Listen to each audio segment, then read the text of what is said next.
उपस्थित असलेले मोहोळ तालुक्याचे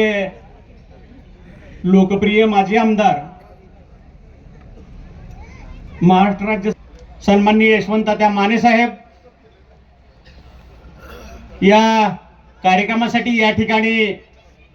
उपस्थित असलेले आमचे सहकारी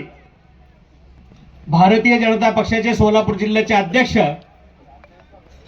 सन्माननीय शशिकांतना चव्हाण साहेब या कार्यक्रमाच्या निमित्तानं ज्यांच्यासाठी या कार्यक्रमाचं आयोजन केलंय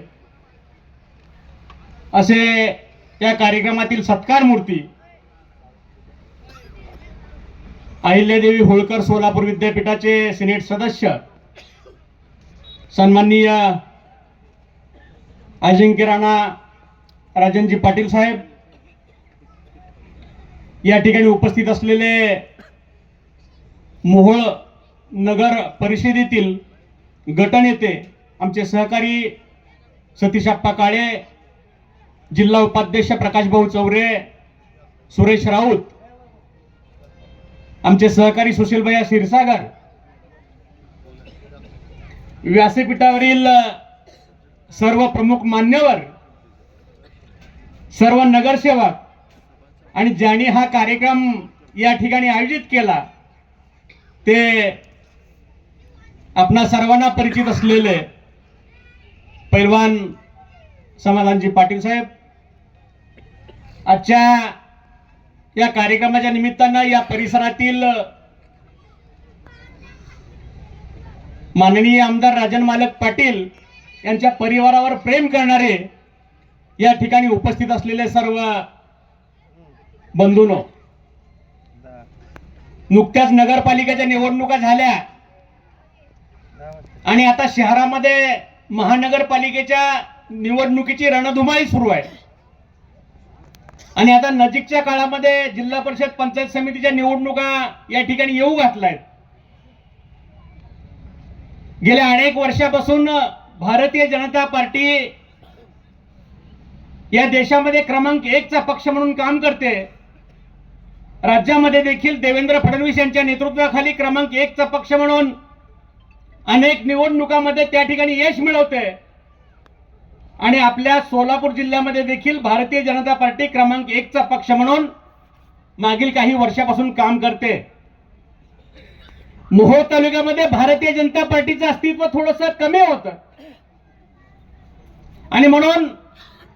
भारतीय जनता पार्टीच्या नेतृत्वाने भारतीय जनता पक्षाच्या विचारावर ज्यांचा विश्वास आहे, पंतप्रधान नरेंद्र मोदी, राज्याचे मुख्यमंत्री देवेंद्रजी फडणवीस साहेब यांच्या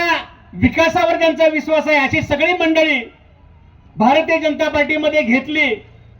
आणि त्याचाच एक भाग म्हणून आपल्या तालुक्यामध्ये आपल्या तालुक्यातलं नेतृत्व सन्माननीय राजन मालक यांनी निर्णय केला आणि मोहोळ तालुक्याचं राजकारण एका वेगळ्या वळणावरती येऊन बसलं. ज्या मोहोळ शहरामध्ये या तालुक्यामध्ये पूर्वी फक्त भाजपचे 2 नगरसेवक होते, त्या ठिकाणी मालकांच्या नेतृत्वाखाली या ठिकाणी निवडणूक लढवली आणि 39 पैकी 28 नगरसेवक हे भारतीय जनता पार्टीच्या कमळ चिन्हावर या ठिकाणी आपण जिंकले. एक नगराध्यक्ष बिनविरोध आला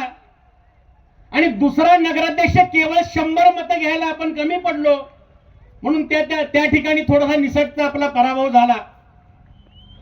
या जिल्हा परिषद पंचायत समितीच्या निवडणुकीमध्ये आता या ठिकाणच्या सगळ्या कार्यकर्त्यांनी निर्धार केलाय की या पुढच्या काळामध्ये होणाऱ्या या निवडणुकीमध्ये मोहोळच्या पंचायत समितीवर भारतीय जनता पार्टीच्या विचाराचा झेंडा फडकला पाहिजे. आदरणीय राजन मालक पाटील यांच्यावर प्रेम करणाऱ्या मंडळींचा प्रवेश या ठिकाणी सोलापूरच्या जिल्हा परिषदेमध्ये झाला पाहिजे आणि यासाठी या तालुक्यातील भारतीय जनता पार्टीचे सर्व कार्यकर्ते अहोरात्र परिश्रम घेत आहेत, प्रयत्न करतायत आणि भारतीय जनता पार्टीचा विचार हा गावागावामध्ये, वाड्या वस्तीवर प्रत्येक व्यक्तीपर्यंत पोहोचवण्यासाठी प्रयत्न करतायत. या कार्यक्रमाच्या निमित्तानं या ठिकाणी बोलण्यासारखं खूप काही, पण मी अधिक वेळ घेणार नाहीये. आणि म्हणून सन्माननीय अजिंक्यराणा पाटील साहेब यांच्या वाढदिवसाच्या निमित्तानं जसे तुम्ही सर्वजण या ठिकाणी त्यांना शुभेच्छा द्यायला जमलेला आहात, तसंच माझ्याकडूनही माननीय अजिंक्यराणा पाटील यांना मी मनपूर्वक शुभेच्छा व्यक्त करतो. आणि यापूर्वी गेली 30 वर्ष 35 वर्ष या तालुक्याच्या राजकारणामध्ये ज्या पद्धतीनं अनगरकरांच्या पाठीशी हा तालुका एकमुखी राहिला, अशाच पद्धतीने या पुढच्या तालुक्यामध्ये देखील सर्व जनतेने पाठीमागे उभं राहावं असं कळकळीचं आवाहन तुम्हा सर्वांना करतो आणि अधिक न बोलता थांबतो. धन्यवाद.